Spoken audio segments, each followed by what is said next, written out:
Hey, storytellers. Oh, there's music going on. Let's see if that sounds cool.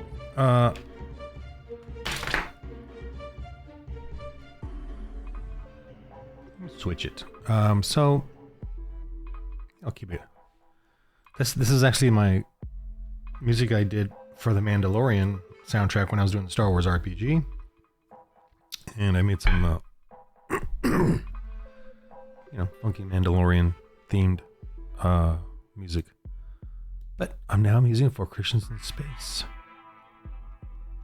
So let me show you. I'm just doing a GMing video on how to GM, how I set up an adventure for Christians in Space, because it's Christians evangelizing in space.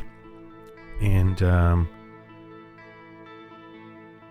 we don't have to. Not every mission, not every storyline is going to be evangelism, right? You're gonna have fun adventure. And right now they're going to a mine on a planet, and they're gonna do a dungeon crawl, to get money, treasure, because they need money to support the church. See, we can do everything that the silly pagan games, RPGs do, but even more because we have a purpose and it's fun. I'm trying to get that point across to you all that you can have a Christian RPG where you actually play your faith. You have the guys play their faith in the game, and you have everything that you have in all those other games, but more. We get more. We get our cake. We get the cake. We get to eat the cake and have a cake too, or whatever the saying. Can't have your cake and eat it too. Whatever. Okay. We get both. We get the, you know how they said, you don't bring your faith into the game. It's fantasy. It's fun. We get to. Because it's not fantasy. I mean, fantasy to us is storytelling. And they're telling us not to have story. I wonder who's the greatest storyteller of all. And, God and Jesus told stories and parables, and a way to get us to think about our faith, and in this role-playing game we can do that too. We can totally do that, and have fun, and have laser gun zaps and killer robots. So let me show you. So this is them coming down to a planet to help out the Togas. Here's the Togas. See my little Jawa versions, Togas. These guys are. And so these guys are on. You probably know this if you've been following me. And if you're one of my players, you can't watch this until after you finish this dungeon crawl. But the Togas live on platforms above this planet, and this planet's a frozen planet full of mines. And there's a backstory where the Empire and the Dreadbots, like Terminators, fought each other, and then the Pyrrhic victory for the Empire and the Space Pirates working together. But the Empire has retreated, and the Dreadbots have retreated, and so everything here is sort of abandoned and in decay. And it's the perfect setting for Christians to come from Earth and then start evangelizing. And remember, everything came from Earth. The Togas are humanoids. All the different alien species, races that I have on the planets are all genetically modified humans, and all the creatures are DNA coding that the Empire, the genocide, they use that name. The genetic coding scientists use to create all these different races and creatures that are populating all these terraformed planets. And so I have made the perfect, or I don't feel like I did it, whatever. The perfect setting for that's to me better, that makes more sense than Star Trek or Star Wars, about aliens and other planets and terraform. They're all terraformed, the ones that they can terraform, and the quality, the quality of the terraforming is different. It varies from planet to planet, because of the it's difficult, and the terraform factories have to keep running, but everyone kind of leaves those alone as they struggle against each other. So in this planet, they've come down, and these are unhidden because they've explored it, but these are underground. This is their shuttle that landed, and Flint is in there because one of the guys kind of comes and goes halfway between the games because of his wife. So he goes into epileptic, catatonic state whenever he leaves. So he's in the shuttle. They have this little robot cart into here that can't go down the shaft, so it's just sitting up there. And these togas are over here rummaging, through the salvage of this rubble pile, which did lead underground, but I, funny enough, didn't really have a way for them to get through that way. Oh man, I really need a way for them to get through that. No idea how.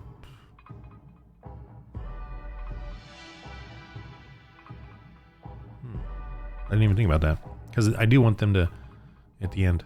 Anyway, I'll go through this. Okay. So they came down this shaft. There's a security bot station, and then they fought some of these robots, but they didn't actually destroy them. I think they did take this one down to 0. But one of them used his comm locator. So that's one of the mechanics of the game, is hacking basically. The comm locator is the device that they, kind of like in Star Wars, or Star Trek, where they just do everything on it, right? And so he was hacking the robot security system. And he rolled like a nat 20 or something really high, and so I kind of made it so that he could turn it off or maybe control them. But play testing, I said, I can't allow, this is game mechanics. I can't let him take over robots every time I show robots, because he has a really high comlink thing, which is fine. So what I've decided to do, and I just rewrote the rules a little bit, and it's on the final, that he basically penalizes them, which is kind of the point of any of the rules that I have concerning that. Die rank result. A die rank result is when you roll to get a secondary die. So anything above a 10 in your roll becomes a die rank result. So let's say you roll a 16. That die rank result now is a D6. Or if you roll an 18, the result. If you roll a 22, the die rank result is a D12. And so you can use that then die to affect another person or target or whatever. You can as a bonus or a penalty. And that's kind of how that plays, and it's really neat. I really like it. I don't know, it just adds another level so that people have more of a support type skill, So he does the comm locator, he rolls to hack them, and if he rolled like really high, like a 22 or something. And I think he rolled a nat 20, so I said, oh wow, okay. So if you roll a nat 20, then I will create a new narrative, like he controls a robot or something, resets that turns it off, something a little more awesome. Then, so if he just rolled a 22 total, which is with the rolls, then the robots get a minus D12 to their rolls. Because he's hacking them, they're confused, they're going to still shoot, they're still going to do their danger, but they're at minus D12, and it could be for one robot or it could be for all of them. I'm going to say for all of them, since it's they're all connected. So but you can decide that. Some robots will be independent, some will be part of a system. Obviously, this is part of a security system, so they'll be at minus D12 to shoot, to detect, whatever, for a little while, because the security system is going to redo its own, comlink security thing to try to erase that. And I do it from turn to turn, so it gets it. His high roll will affect them for one turn. I could make it last longer if I felt. I don't know. It's really up to me. Like he rolled let's say he rolls a 22. Let's say he rolls a 24 total. And so he's got an extra, he's at a minus D12 to them, and he's got an extra 2 there, 24. I could add another die, which would, I can decide what to do with that. Or, okay, I'll just extend it out for another turn. So he's got another turn on that, that kind of a thing. So that's you kind of, as a GM, you just have to use that kind of discretionary pull with the die rank results. And I do that a lot, especially when they get above the 22 roll. Because they will a few times. Even once or twice in a game session, for sure. So you just add a little extra to their success. And that's the same roll for searching for things, because I have tables. I have a table that goes up to 12 for searching for salvage, different lists for different things. And they'll roll a die rank result. And if they roll a 20 total, so that's a D10. So on my D12 table, they get to roll a D10. So they'll never get to the result of 11 or 12. But obviously then they can search more and try to get a higher number in that search. So I use die rank results a lot in this game. I mean, I feel like I use it more than the actual, to hit. The succeed. So, you need a 12 to succeed. You need a 14 to succeed. Another thing I also use is the penalty. Whenever there's a penalty, you can either give it to them to roll. For instance, if they're like, say, coming down this shaft, I'll give them a minus D4 because it's icy. So you could either have them roll it and put a minus D4 in their roll in the like in the text or whatever here, or roll a separate die and subtract it. Or what you could do if you want is to just roll it yourself as a GM to expedite the process here, and then add it to the difficulty of 12. So if you go from 12 to whatever D4 to a 14, so they got to beat a 14 to crawl down this icy ladder. But then there's a ladder there, so maybe that negates the icy, or whatever. So but whatever. But they got down. Once one of them realized, Tayano, once he realized he had a traversing gear, then I didn't have him roll at all. Not even a nat, not for a 9, not even for a nat 1. Just, hey, you go down. You're good. So they got down the shafts. They explored this area and found a little bit of sundries, I think, or something. Anything matters. The workers' bunk room, mess hall or whatever. And they countered the robots, and they even countered one that had returned back to the security station up there.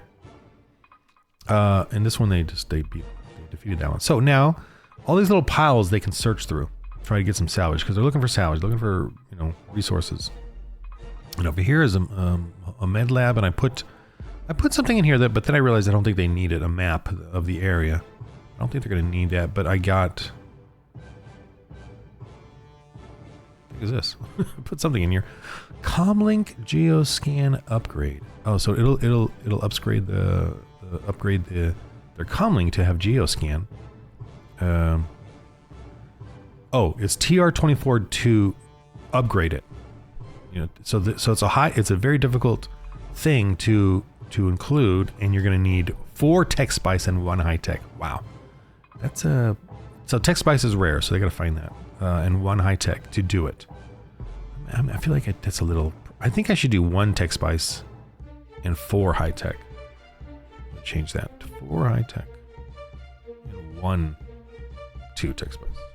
That made it more, because tech spices are going to be really rare to find. 4 high tech is they have a couple, but this will allow their comlink to geoscan planets to get really detailed info about the planet. Now, generally they roll a comlink and can get that info. Generally, so this isn't necessarily totally essential, but if they tell me geoscan, then I'll do even more for them. So it's sort of like a minor thing, but it's tough to do here to upgrade, but it is minor, but it's still good. And obviously this is here because they are miners, right? They're going to have a geoscan for mining the area. So I might even include some more stuff in here, but maybe do it right now. Like a mining tools plus D4.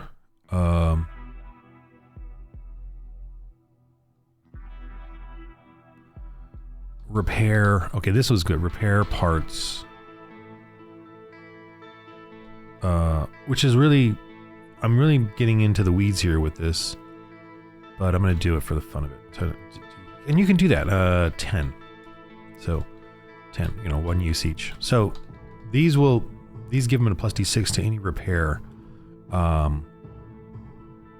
for anything. I keep it general like that too. Technical stuff, obviously.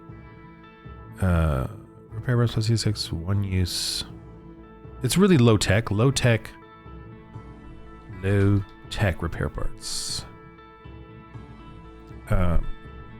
You could just say low tech parts plus D6, but that's different because that you can build things with. This one is just for repair. So I'm being very specific, and you can do that. You can make little specific, weird, little odd things that you want them to have or can use. So they'll get a list of little odd knick-knack upgradey things that they can use.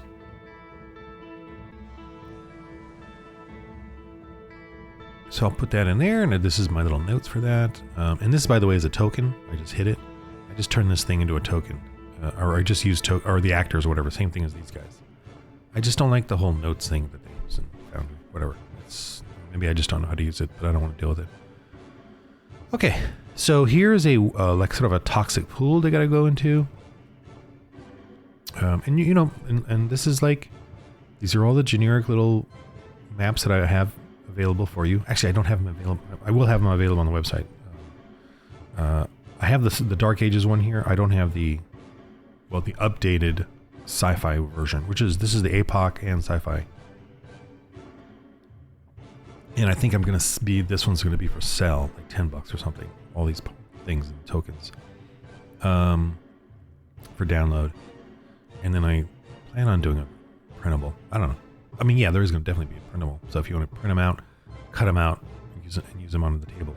All right, so we got some hidden dudes here, some creatures. What do I call these guys? Space worms. And they got an aggression 4. Awareness, tech, no tech. Spirit 2, that's just for fear. You know, if they run away, I'll give them a +2 to not run away. Defense 15, armor, goo, hard, so they get a save D6, which is comparable to chainmail, but it's based on the goo and the hard skin, but also the gooiness. And vigor of 8, which is low, so if they get hit, they're going to go down. Claw bite +4 +D4, D6 damage, and then grapple. So you have to do an awareness or an aggression of 14, beat a 14 to get free from that, or the next turn you take D8 constriction, and they get an armor save with all that. Acid spit though, this is the fun one. This will actually damage the armor. Acid spit +3 +D4 short blast D4, so you can get up to D4 people within a close range. D6 damage. Burning, so a TR 12, which is the same as difficulty class, DC 12. So you need to be to 12 with aggression awareness, or damages armor 1 die rank or gear at -D4. Oh, it's a wound, so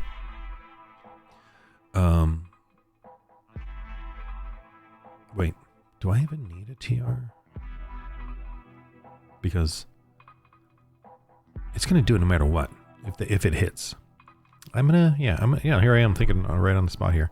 I'm gonna go ahead and just, it's gonna do it. It's acid. Damages armor 1 die rank or gear, or -D4 wound, because it's acid. In that case, I think, do I want it to be skilled then? But only because I don't want it to be too, it's gonna get up to 4 people. So I'll just do a +3. And they'll see the acids burning around them. So blast D4 it can get up to 4 of them, as long as they're close to each other. D6 damage and a -D4 to whatever. So let's just go with that. I don't want to get too crazy with the to hit. Let me see if that updated here. No, it did not. So let me grab this. I'm just trying to be a little nicer, but this is devastating if it can get on them, because copy. You want to be a little balanced. Space Worm. See if this will update it. Put it in here, in the main folder, the main token. And yes. Okay, good. So, and I actually then need to put that in the PDF. Again, you should always go through the listings I've done. Look, I'm not perfect, and make sure that it's balanced for you as a GM and your players. Like and I just kind of simplified that, and but don't want to make it so that it hits everybody all the time, because I think, yeah. Anyway, so they're in a toxic pool, so it'll probably be hard to see the acid burning, but oh well. So those guys are gonna be in there. Oh, and then I got to think about the wall. So when there's a difficult terrain like this, I call it treacherous terrain, the penalty for them is simple. Just use their armor save. If their armor save is D12, then they get a -D12. To go through here without falling over or getting stuck or whatever. Whatever based on their roll. So that's all I'm going to use for now. I don't know how they're going to get through here. I really don't. I don't know if here's a card here. It's not. It can go through a bit of the water. The water's not deep. The toxic pool is not deep, so they're not going to drown. But it's just gross, and they could get stuck, and these things could come out, and maybe more of them come out. You know, I might make it so they're just coming out of the walls, kind of a thing. Or maybe there's one in there. So I got to think about that a little bit. I literally don't know how they're going to get through here. Now, if they took some of this stuff and moved it over there, I might be cool with that. But then they got to get through here. There's no boat. I don't provide them a boat or nothing. This is just murky, muddy, gross. These are just dead ends. I don't know if I should. I don't want to put anything down there. I think I may not even have them there. Yeah, I'm just gonna let it go. I think what I'll do, if they really study this, see that there's ore there, because there is ore. And this is the final treasure at the end, but I'll get to that. But there's ore, so they know that this is a rich mine that they could start, mining. And that's the goal too. They want to give this to the locals to mine, so that it enriches the church.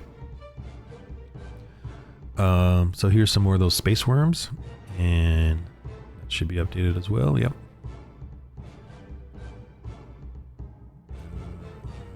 Okay, and then mines. They've only gotten to this main room, but I wanted to reveal at least partially what they see. They haven't gone in here yet. They haven't gotten here, but they know that it probably connects. They don't know that this is a big ramp yet. Well, they sense it is a ramp, actually. It should be ramp. They should see the signs on the walls, like, ramp way. That should actually be a ramp. Okay, so let me go to here, some more big reveals. So there's only one creature, but I've drawn 3 different versions of it, just for because you'll see this first. They'll see that. And that I might have that come around anywhere. Wherever the creature thinks that they're trapped, and he can chase after them. But this is the final one reveal, and what it does. It's aggression 5, defense 15, armor slimy, 10 toes thick, save D8, vigor 32, so pretty tough. And in my game, vigor is for the tough guys is about a 16, and for them to go higher is really expensive glory points, so they're not going to go much higher than that. And so 30 and above is really high. So the combat shouldn't last that long. Oddly, the combat kind of lasts a decent amount of time, but it's not like everyone's got 100 hit points or 200 hit points or anything like that. 10 toes, 5 plus D6. So that's a really good skill there. D8, grapple, TR 15, or pulled into its mouth. So they got a TR 15 aggression or awareness to try and get loose of the grapple on their turn if they want. Still take a D8 though. It's a constructing strength, really strong. Kind of a exhaustion thing. Slimy toxic pool, TR 18 or at minus D6 poison and treacherous terrain. Or next turn, okay, so pulled into its mouth, next turn, slimy toxic pool. So it's going to pull them down, and then there's a poison and treacherous terrain. I'm not worried about the treacherous terrain, so I might want to take that out. But the TR-18 is the poison of if they're submerged. And if they have a breather on, I'm going to give them a little bit better save. I don't know if they all have breathers. They probably should. So I will give them a bonus to that. But they're still in the, acidic or whatever it is. And I will still have some sort of degradation to their gear, maybe. It just depends on how I feel, like how long they've been failing this roll, the grapple roll. If it's like 2 or 3 rounds, then they're definitely going to get some sort of damage. I don't know if I'll use this or not. I don't know if I need to, but I'll keep it there for now. But they're going to get pulled into the mouth, and this is the mouth. It's dangerous. It's It's really, I think I'm going to turn this one down just to be a little less, go to D4. And he's going to do up to, well, it's just one attack. I kind of try to keep that rule. There's a free attack. I'm going to do one free attack. Yeah, that's fine. Bite plus 5. So that this only matters if he can pull the victim into its mouth, you know, after a turn or two. I'll just kind of decide. That's pretty damaging right there. Just crunch. Ouch. Remember, this thing's going to be in the water for the most part, so I should like put in a little note about that. Yeah.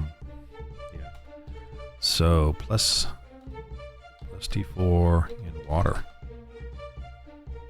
You know, and you can do things like that. You the GM can just, oh yeah, this is in the water. You add a little D4, add a little D6. And this is what I like about my die rank system, which is kind of the new thing for me, is that you can add these to your thing, you know, these die ranks to your skills, to the little armor thing.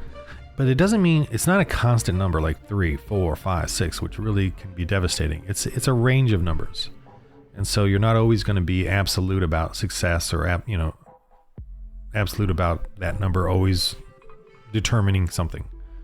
I mean, I just like the randomness of giving it a bonus or a penalty, that it still could not, work the way you want it to. All right, I'm going to go with that. Just leave it like that. So that guy's there.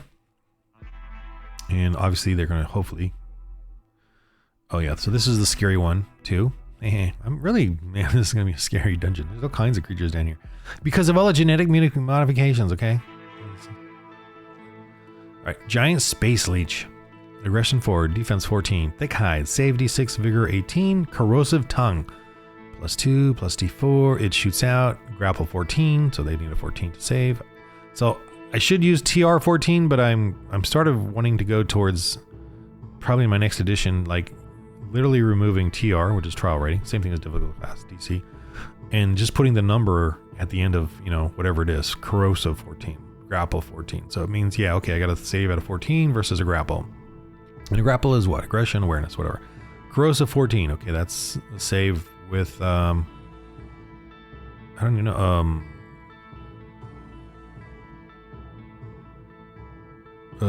what would Corrosive 14 save? Nothing. It would just happen. Yeah. I don't even know if I need that.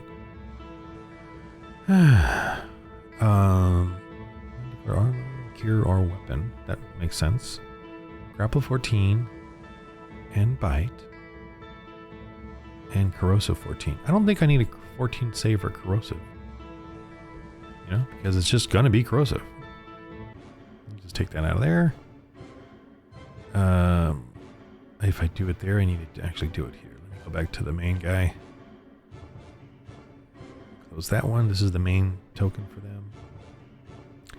I appreciate you here on the video with me, because this kind of makes me think, be more present. I mean, I'm typing this stuff out. I don't know. When I'm alone, which I guess I'm alone right now, but when I'm alone, typing the stuff out, there's a lot to do, and I just don't think. But now when I'm talking on the video like this, I get more perceptive. Of course, I'm not actually creating it. I'm just editing, so that helps. Corrosive Tongue, plus 2, D4, medium. Grapple 14 and a bite and corrosive, minus D4 to armor, gear, or weapon. Yeah. Or, actually, armor, gear, weapon, or wound. Okay. Weapon or wound, man. So in this game, you lose your vitality, which is your hit points, but you also can get wounds. Minus D4, minus D6, minus D8. It goes up. And if you go past minus D12, you die. And you could get a minus D4 wound. You could get a minus D10 wound, depending on the severity of the weapon or thing. Most are, commonly you do minus D4, and then if they get more of those, it adds up. And then rarely minus D6, and super rarely minus D8. Blah, blah, blah. So yeah, this is a wound, and wounds take forever to heal. You can't just rest like with a vitality. Wounds, you need to, go to surgery or bed rest and all that. And there is the miracle of healing the nun can do and the priest could do. So there is that as far as the Christians, but I don't think any of them have it. None of them are clergy, like an actual clergy. They're all warriors.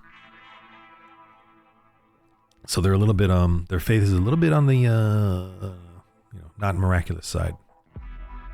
Okay. So this guy is very corrosive. This space leech, whether it's the tongue or the bite.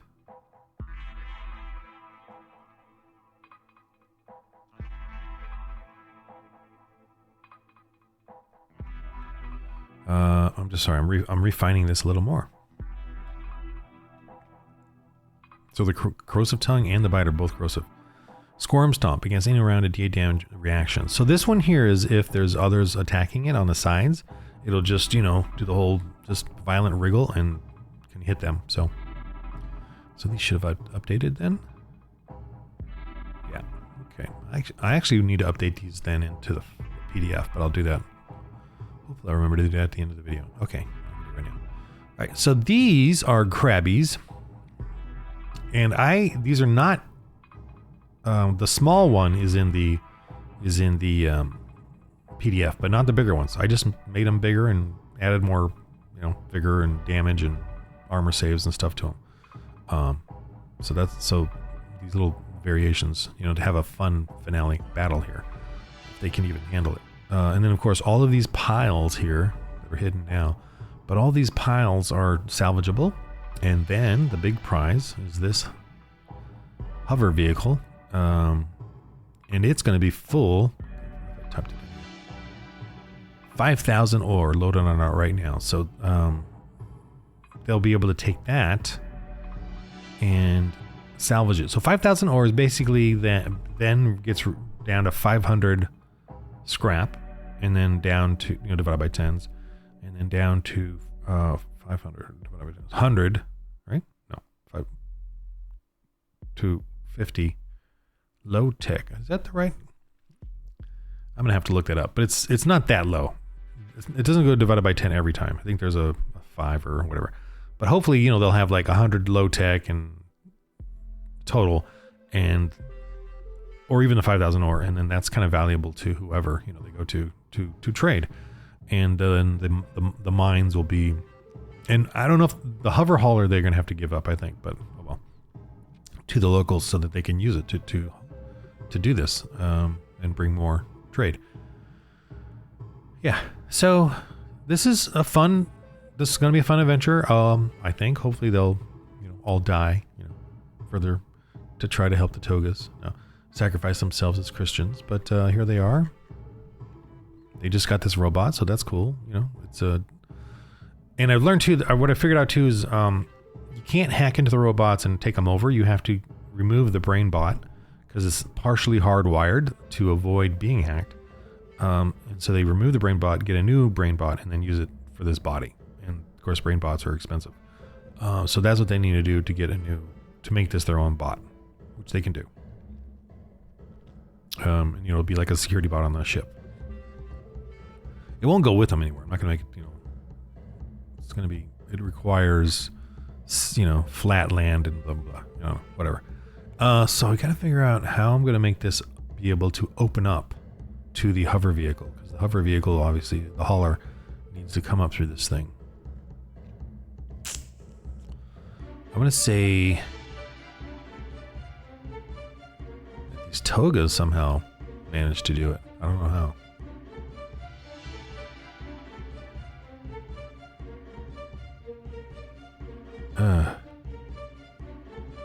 I'm just going to make something up silly that they managed to clear this area just with their ingenuity. I don't know. Maybe they use the cart.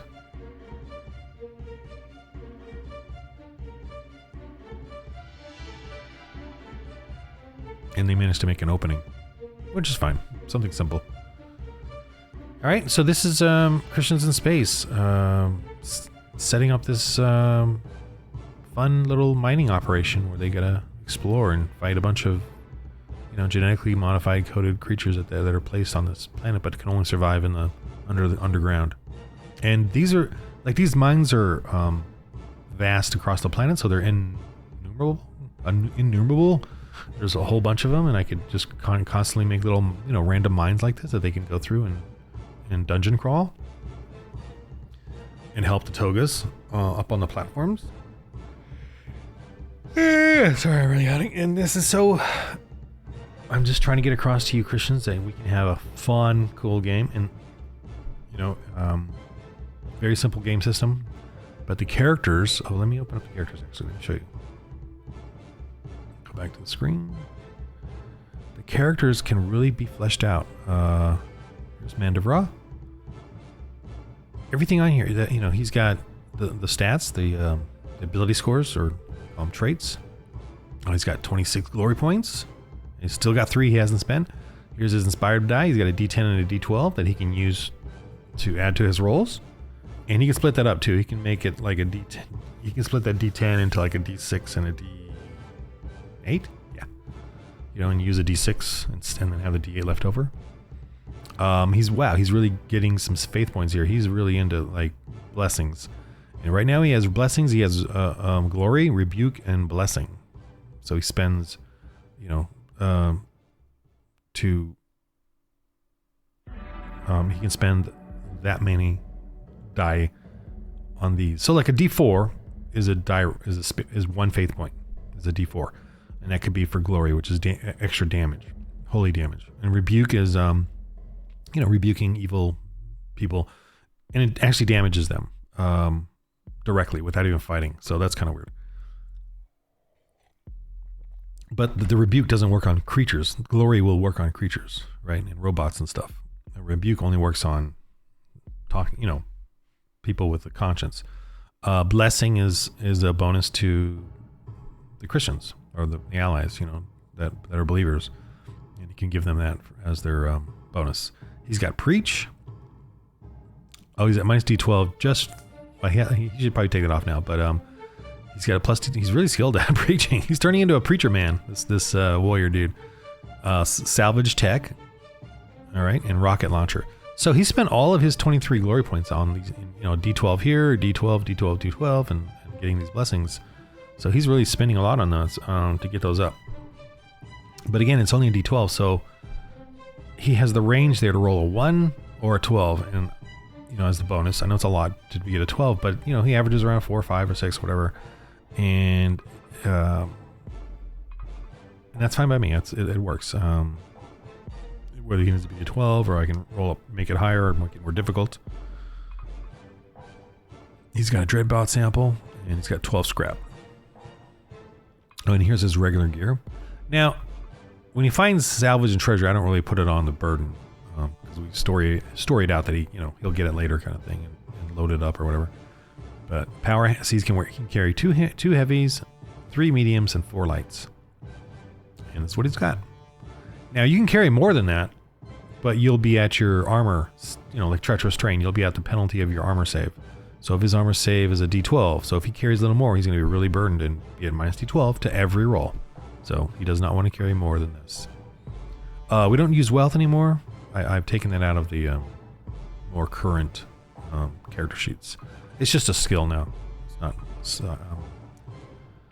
I'm gonna go back to like a monetary system. I thought I was gonna use like a different kind of skill system for it, but I the first chance I had to play test it, I immediately didn't like it. The players and I immediately went to money like a value system. So I was like, yeah, I'm not gonna do that. Let's see, we got another one here. So here's all his skills. He's working on those skills, and I'm really happy. I have had them need to use all kinds of skills in this game, not just the same ones over and over. Persuasion, electronic bypass, stealth here, and these are all made up. You can make up your own skills. I mean, we just do it based on what we think is something they would use. Let's see, Dale here, engineer. Look at all these skills he's come up with. Pretty cool. Gear repair. He's really getting into his engineering thing. Yeah. So I'm just I'm enjoying the game. Enjoying GMing this. I got to flesh this world out more, like the galaxy rather, and it's coming along.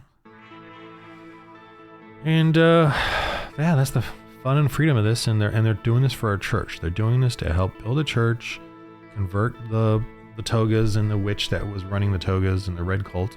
And now they're going to move on. They've went to a couple other planets, one other planet, and two, because one was a platform orbiting another planet, a space station rather. So this is, better than Star Wars. And there is the Empire, and there are Dominators. They know about them. They haven't encountered any yet. But the Empire has their own shock troopers and Dominators. That's right. I can do that. I can totally do that. And the Dominators have powers, supposedly. So, and of course, the powers of Christians are all Jedi-ish. They got prayer, blessings. See? I don't have lightsabers in there. Well, they got power swords and all that, but I don't have like a fancy wancy lightsaber type of thing in it. But the power swords are power swords.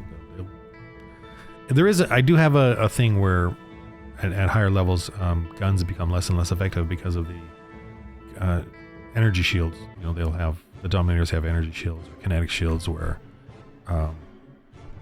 defense against high velocity or high energy attacks, so that you have to get in melee to fight them, kind of thing.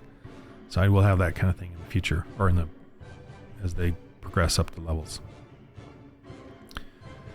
Okay, but I'm still building all that out and working on it. And right now, the next thing I'm going to work on is another planet called it like a dead planet, where all the mutants go to die, mutant marauders, and there's a dead zone, with the planet with all these kind of debris everywhere and ruined ships and dead ships and ghost ships and all that. So I'm working on assets, drawing assets that can be used for that, so they can go to explore this dead planet with dead junk and try to find things there with all the crazy mutant marauder undead beasts and necrotic type of things and Terminators or what Dreadbots.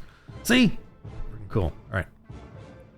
I'm just gonna keep trucking along with this game system and the assets and the supplements and the campaigns, and hopefully you can understand I think how important it is for us to bring our faith back into the game, into the RPG culture.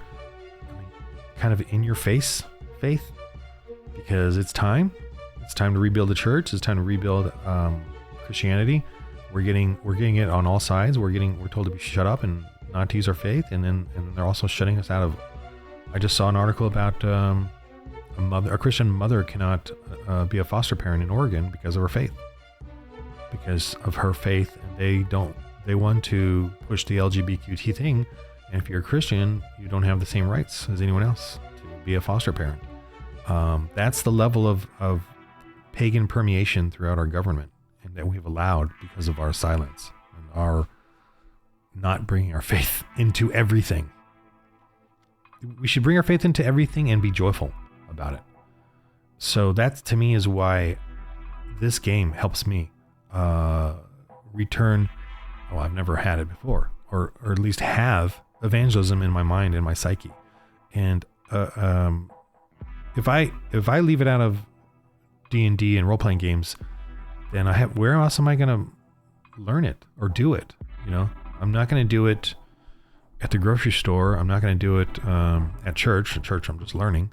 So where else am I going to evangelize, like in a sense of practice it or build it up in my psyche, if I'm not going to do it in my hobby or in my leisure time, but in a fun way, in a fun way, in football, right? We're glad that athletes talk about their faith, not during the game, but afterwards, why they're grateful to God.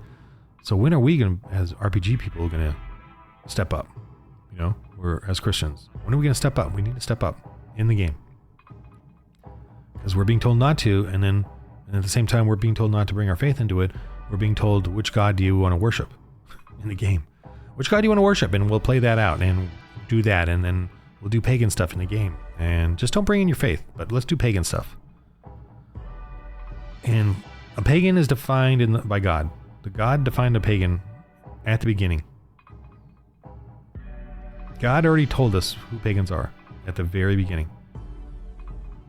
What did the serpent say to Eve? Don't believe God. You can be your own God. That's every pagan, every atheist, every non-Christian believes that they can be their own God. In the sense of and think about it, this is amazing. It covers everything.